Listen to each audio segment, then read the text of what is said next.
Greetings, this is Angel Carmichael, and this is my full testimony from beginning to end.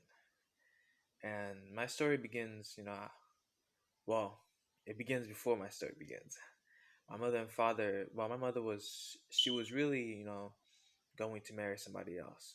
So what my father did was he kind of wooed her away from who she was going to marry. So my father got married to my mother. So when they got married, they had me as a child. So I was their first child. I'm the firstborn of three. Yes, yes, three. So yeah, I'm the firstborn, and it was always kind of my fault. I always got in trouble. But when I was little, I was very smart. Uh, and I like playing with toys. I was very smart, as in I always got my homework done fast, which is what my mom said. And me and my little brother Joyce, oh, we got along great. We always played together. Well, us three, we always got along. Me and my sister and my brother. Before my other little brother came, he came in around later. So, but at first it was just me, my sister, and my brother. So when so you know we went to school, and in school I didn't really play much with them, but when during Africa, but I did kind of. Sometimes there would be days where we would play with plastic bags, and the wind would blow, and we would play with them, play like they were kites. We didn't have kites back then, and in Africa. And sometimes we would visit our cousins, and we would play with boats, little boats that like paper boats that you float in rivers. So that was fun. And we would have we would have good time. And what else? So yeah. So when I was little, there was this girl named Laurentine that I liked. So me and my mom, we would always take her back home after school, and I would sit next to her, and I'd be close to her, feeling her shoulder, and to me that was like the greatest feeling ever. So I always remember that.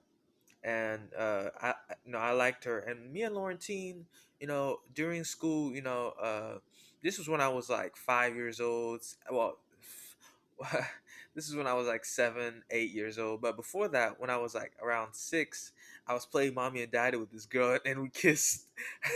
So that was my first kiss, when I was like 6 years old, and I tasted her tongue, and it was like, it wasn't. I mean, it was just what it was. Okay, okay. It wasn't nasty, but it was just kind of like strange. So then me and Laurentine, we would always compete for grades because we were both very intelligent. We were the top of our class. So when it came to school, so I remember once we were playing tag, and I ran, and I fell down in the grass, and I got kind of bruised from that. That was one of my memories from the school that we went to. But the principal's mother, we switched schools because the principal's mother, switched schools, because she was in charge of the school, and something happened with them, and so we transferred the location of the school. So the next thing that happened is, well, somebody, okay, there's this girl who also liked me. Oh yes, there's a memory. So when I was little, and my brother also experienced this, we stared out the window, and there was this giant fly. I mean, this fly was huge. It was like the size of like a flat screen TV, like bigger than a flat screen TV fly in Africa. And my brother both saw the fly. So that's how I know that me and my brother are connected, but also how, the father shows, certain people certain things. So basically, so before we left to go to America, because I'm from Africa, so all that I was just saying happened in Africa. So before we left to go to America, somebody told Laurentine that I liked her. So my last memory of Africa was me crying, and she coming and rubbing my shoulder. So, oh yeah, before that, there was one. I was always a watcher. I'm always an observer. I never really followed the crowd or do anything like that in Africa. Even in Africa, for example, one of like the other guys, they okay. One day the girls were changing, and the other guys like wanted to peek at them, and they found like a place where they could. So basically, they all went over to peek, but I was the only one who remained. I was like, nah, I'm not gonna do that. It's not. I just didn't do it, and they all got in trouble, and I didn't get in trouble because I remained in the sideline, and I just watched them, and basically that just tells you a little bit how it was when I was a child. But when we moved to when we moved to America, it was di- well, it was different. That's for sure. And we moved to a first school, and this first school that we moved to, this was when I was 10 years old, so it was around like uh fourth, third grade. I remember we had a teacher. Her name was Miss Pina, and she was very beautiful. And I was learning English and things like that. And there was this dance. We took dance lessons when we were little, because we had a dance competition for PE, and I was chosen as one of the best dancers because I could move my booty. I could move my booty, and I was very good at that. So I danced with this girl, and she didn't really like me, but I liked her. Well, I liked holding hands with her as we danced. That was very fun. And next is, oh yeah, while we were dancing, me and my brother, like he was dancing with this other girl, so that was something else that happened, but it was just kind of cool. And oh yeah, I remember in Africa there was this party that I went to, and my brother, see, I'm very close to him, and he got close to this other girl, so I was just in a party, and yeah, and something else that happened was when I was little was so we would ride our bikes a lot. Like we used to play Bikerman for Mars, riding our bikes around, acting like we were Bikerman for Mars, because that was a TV show we had seen. And our dad bought us like dragonflies, like little dragonfly helicopter things. Well, they literally look like dragonflies and they could fly. So we used to play with them all. So me and my brother, we used to play with them outside, and we used to play with toys. And we would make up like stories, very intricate, like very good intricate stories. And I think this is when I began kind of like storytelling. We would tell stories with the toys, and we would kind of act them out, play them out. So then afterwards we moved from that was in Bedford, so we moved from Bedford to Keller. So when we moved to Keller, that move was kind of okay. Before we moved, there was this girl named Lauren. No, there was this girl named I don't remember her name, but all I remember is one day we were in the swings. Well, one day we were in the swings, and she went. I went down the slide, and we touched hands. That was like a cool little thing, that we did, and it was like an electric shock. So that was shocking. So so basically, the next thing that happened was when we were in Keller. Keller, it was middle school Keller. So in middle school, I would well, okay, so before then in Africa we would used to watch anime. Like we watched anime a little bit, but once we came to America, since we weren't really allowed to go outside as much, because in Africa we would always play outside.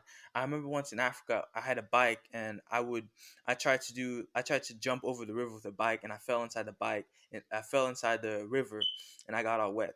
And there's this other part why I don't like mirrors is because once we were playing, and something got in my eye, and I went in the mirror to look at it, and the whole sink broke, and it cut my arm, and this is the scar that it left, like the scar right here. I think you guys can see it. It's like almost a division mark, but I guess nah. And basically um well, I think it makes like an eye. Like if you put the little dot on top of the side, it makes an eye. So basically yeah, so that's why I don't like mirrors. But where was I? Yeah, so when we were in Yeah, so we started watching anime more, and we would since we weren't really allowed to go outside, and since we thought it was dangerous, and our father, he didn't really say don't go outside, but he kind of like said it, and we were very obedient. So we would watch anime together on the TV, like Dragon Ball Z, things like that.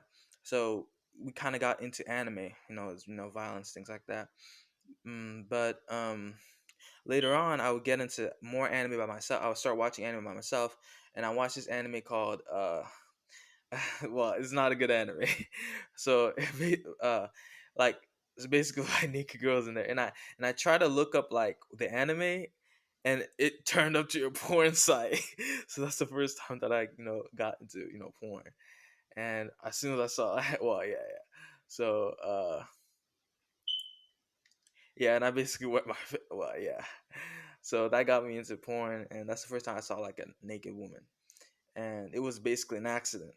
So after that, I was like, I wanted to see more, so I came back to that site, and I would sometimes go to the computer and look things up in that site. So basically, at the time we also played tennis. So I would have tennis tournaments, and there was one day when we had a tournament where me and my brother were alone, and basically I told my brother this story.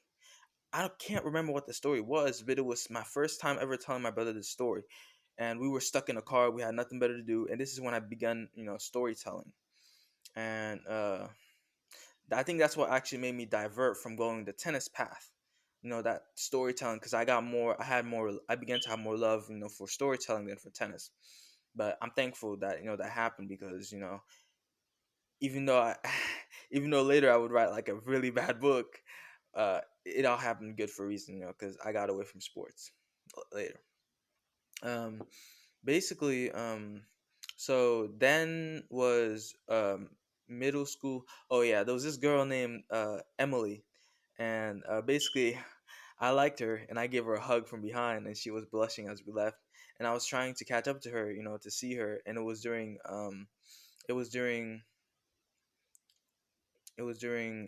October, so Thanksgiving break. So I gave her a hug, and we left for Thanksgiving break. And later that through that Thanksgiving break, all my feelings that I had for her like disappeared. Well, they didn't disappear then, but I still liked her, and I still kind of flirted with her. But at a certain point during middle school, there was chess club. I saw chess club, so I got more interested in chess club than her. So I left to go to chess club, and I stopped really. You know, you know, yeah. Okay.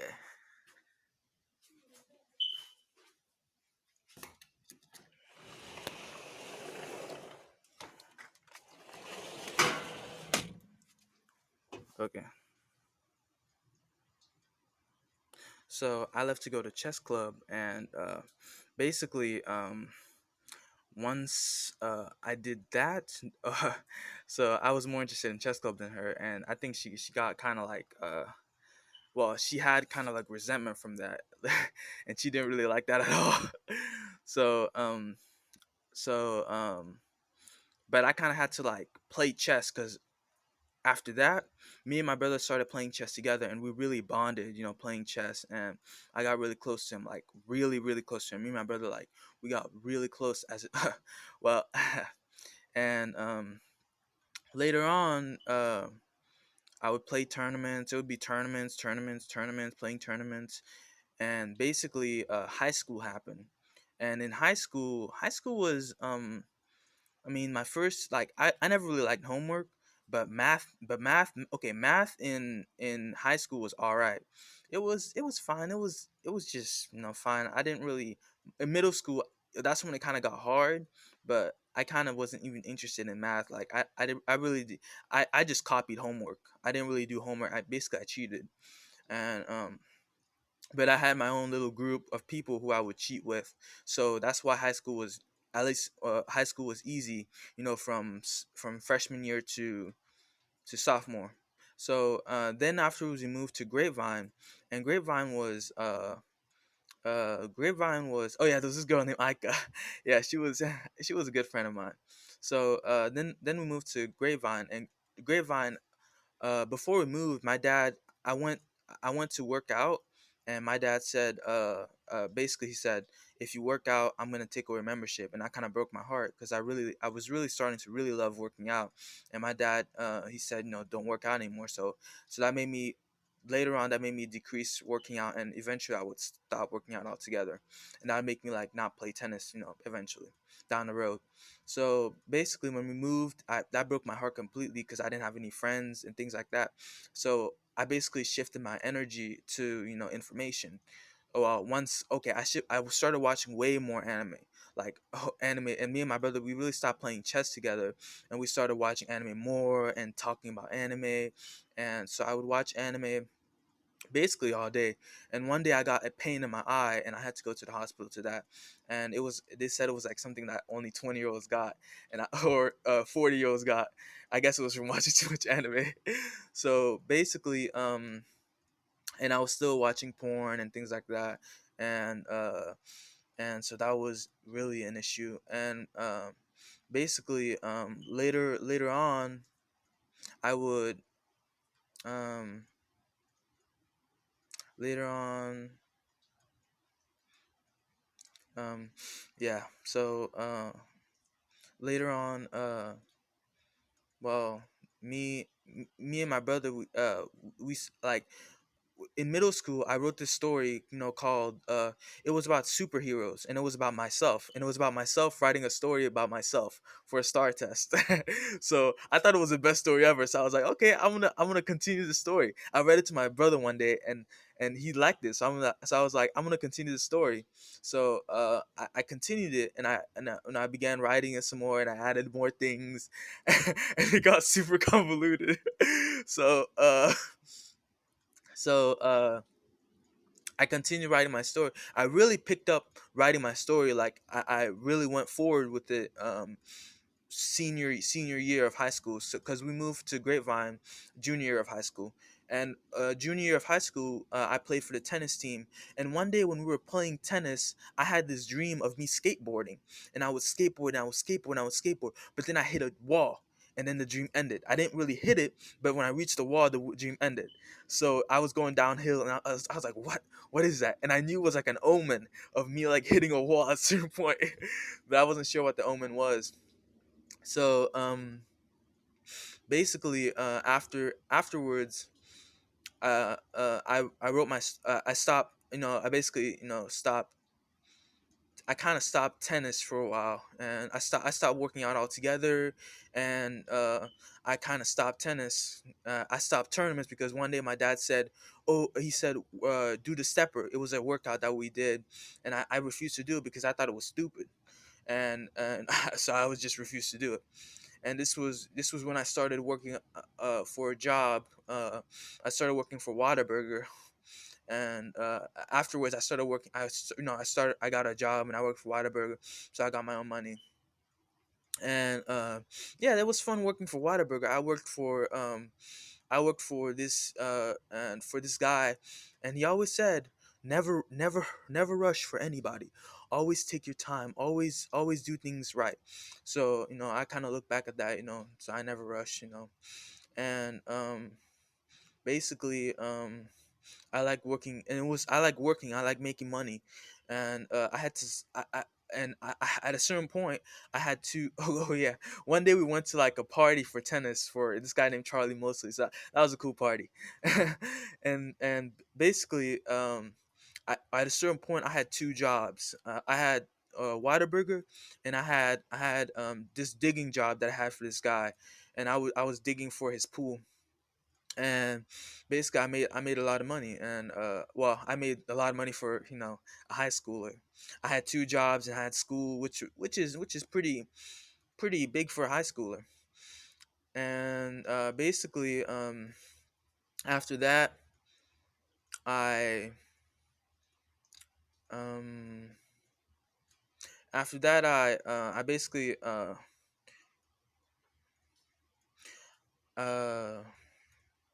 oh yeah, after that I basically I had to stop working.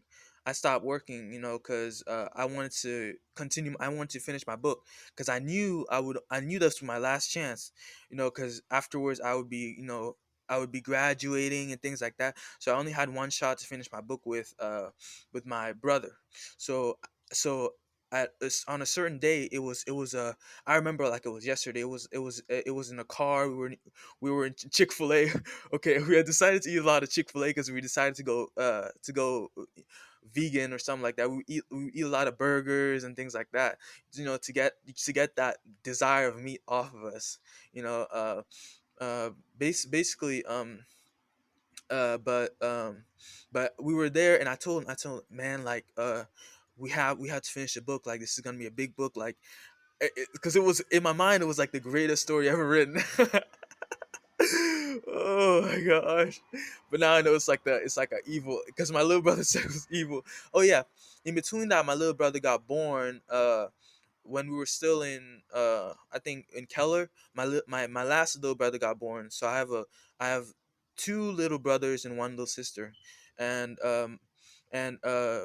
at a certain point when he got born, when he was still little, when he was still a baby, basically my mom, she went kind of crazy, because she went to the church and she went crazy. And I remember she went basically like crazy. So so I had to deal with that, but I dealt with that. I remember my brother and sister, they said I was very calm, like I was very composed. So I don't break under pressure. I'm very calm. Like I don't, like I just take things in. And basically, then uh so me and my brother wrote the story, and we actually finished the story that year. And we sent it to, we uh we promoted it in the school. We tried to, and they refused because like we put up posters, and they were like, no, you can't do that, you can't put up posters in the school. So basically, that plan got thrown to the trash can. So uh so then the next plan that we had was to to go to to go to like to go to New York, where there's HarperCollins. I was gonna drive there, during spring break, but my dad, he refused. And I remember that night we were crying. Me and my brother were crying because we never really got, especially me. I never really got to do what I wanted to do, so we were crying that night. My dad said it was gonna be safe, unsafe, things like that. I kind of understand. I kind of understand him now. It was gonna be a long drive, and it could have been dangerous. So the next thing that we did, we decided to look up like local publishing stores, and we went to them. And basically it failed, because we left one of our, the books at that time, we put it in binders and put the pages inside the holes, and we left it in one of the publishing stores. And and we left for a number there, but they never called us back. So So then I decided to buy a book on Amazon, and so when I decided to put in Amazon, and I would get a cover, and I decided to put it in Amazon. So I did it, and I finished it, and I put it in Amazon and everything, and KDP Amazon. And remember, this book is it's not, it's a good, it's okay, it's well written, but it's an evil book. And and and at the time, I put everything that I learned in my book, everything about, well, kind of everything I learned. And it's kind of like Shakespeare. And yeah, so basically, uh so I stopped. I wrote the book, and we finished it.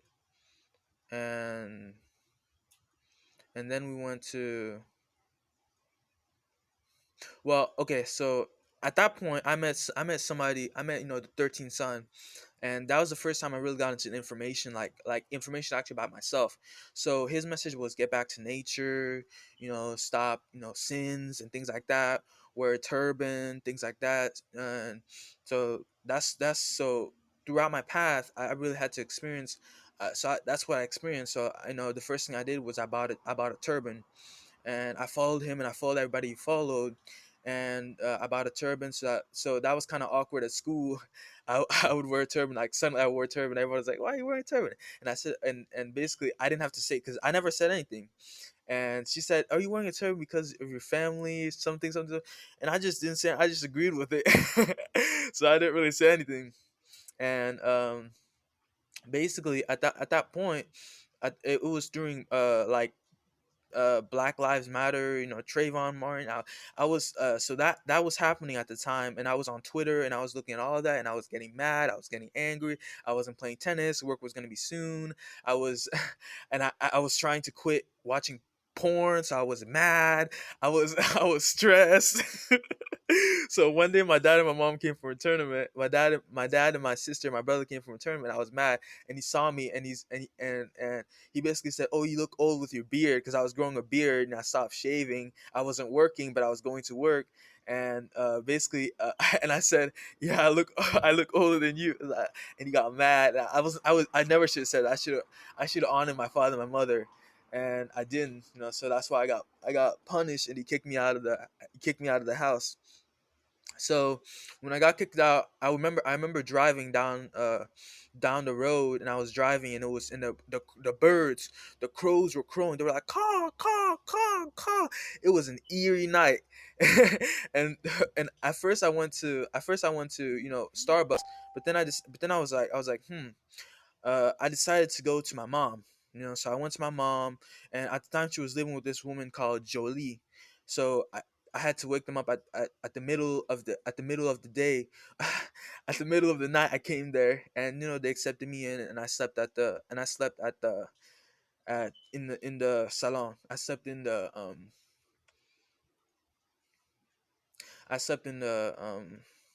living room.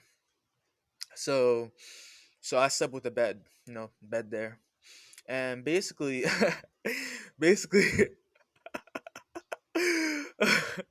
okay, I'm laughing because I don't sleep in beds anymore. I sleep on the floor. That's just my personal choice.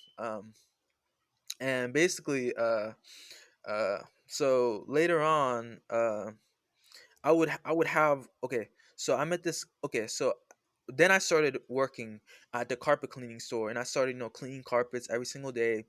And I was a hard worker. I went the furthest for them. I went like long distances, for them, and I stayed late, and I really worked for them.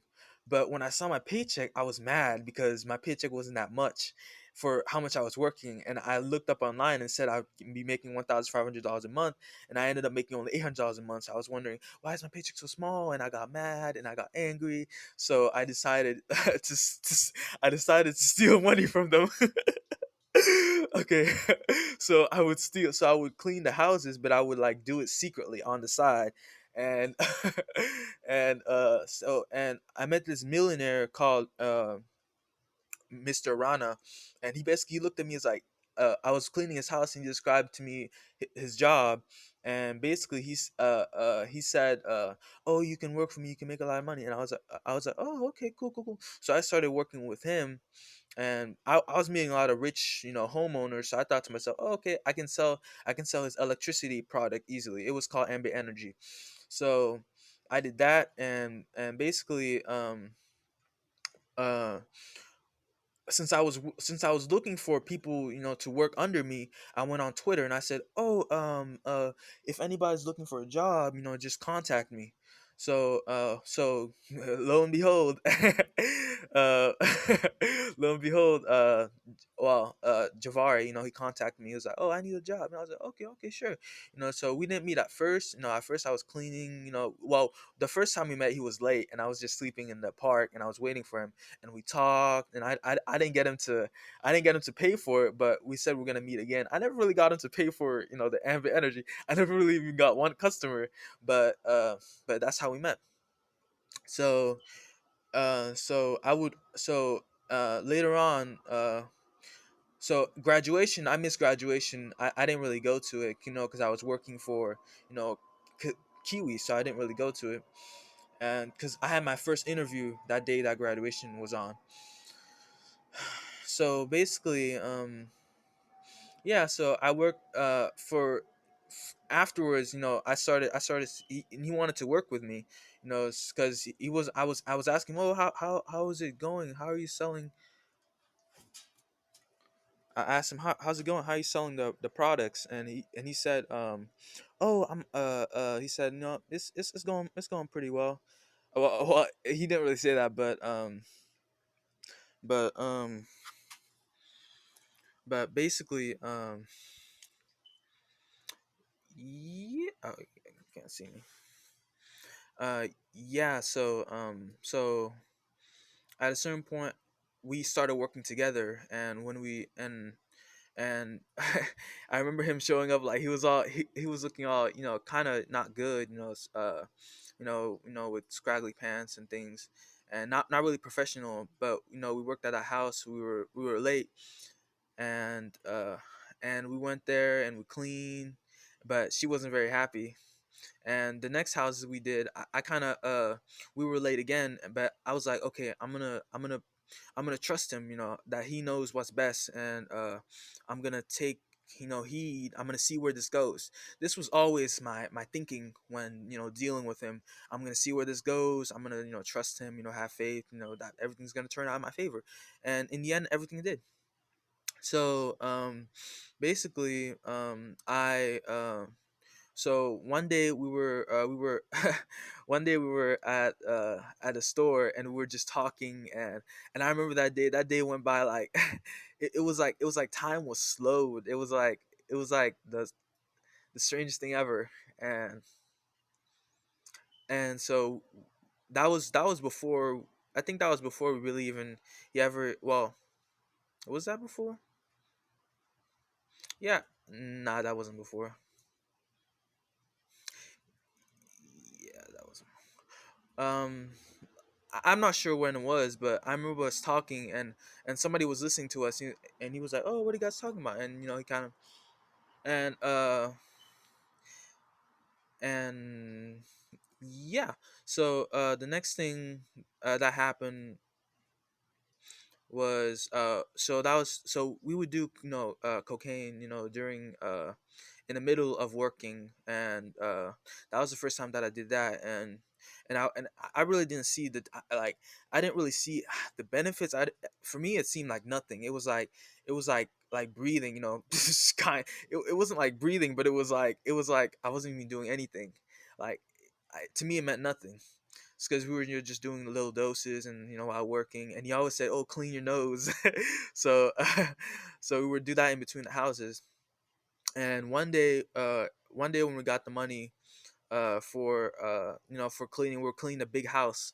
It was a house of this like multi-millionaire, and basically I stole money again. And at that night we took the money and we got a whole bunch. And so we did it that night. And when it was time to leave, like, I think it was either because I wanted there to be more. Okay.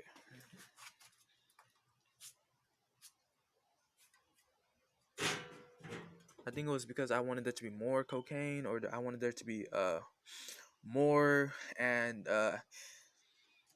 there wasn't. And so I got I had to go through some spiritual experiences, and I swear to you, time was freezing, and I was frozen there, and I started skipping through time, and it was just the strangest, most bizarre experience ever. And because we had done a lot, and my mind was just gone, and I wanted to run away, so I walked away from him.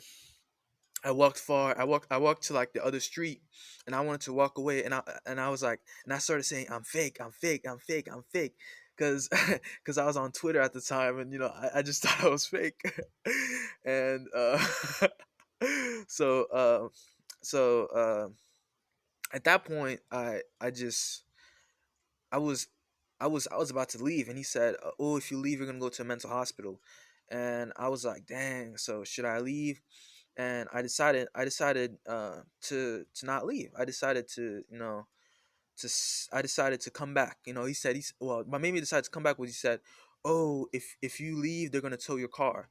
And I was like, "Dang, okay." So I came back, I got my car, I drove, and I drove. and I swear, I promise, time was skipping as I was doing this, because I would just freeze, and I would just like I would just go inside my mind. It's just it was just so strange. So, man, it was a strange it was the strangest experience ever. And I was just looking back at it, it was just a strange experience. So basically I came so I was supposed to work that very day, so I got a call from the person to work. I didn't pick up because I was so shook. I was so shaken from the experience that I couldn't do anything that day. So he called me that day again during 12, like during 12 o'clock. He said, "Oh, we should eat." So we ate. So I went there and I ate, and it kind of like diluted the product of the Coke, and that was the point of him saying that we should do it, we should eat. So we ate, and it was just strange. So yeah, that's the first half of yeah of so the second half will be coming soon, and yeah.